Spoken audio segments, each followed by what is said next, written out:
Here I have Google Home Mini, and today I'm going to show you how to share sound with this device.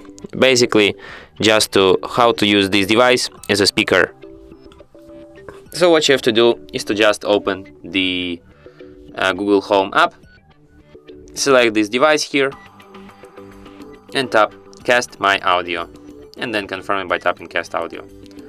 And now, for example, you can use it to cast audio from, for example, YouTube. Let's open some video. Firstly, of course, we will watch some ad, or we won't. Skip ad.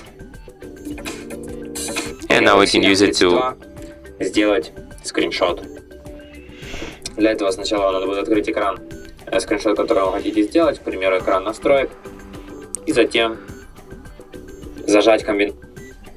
And that's it. Thanks for watching.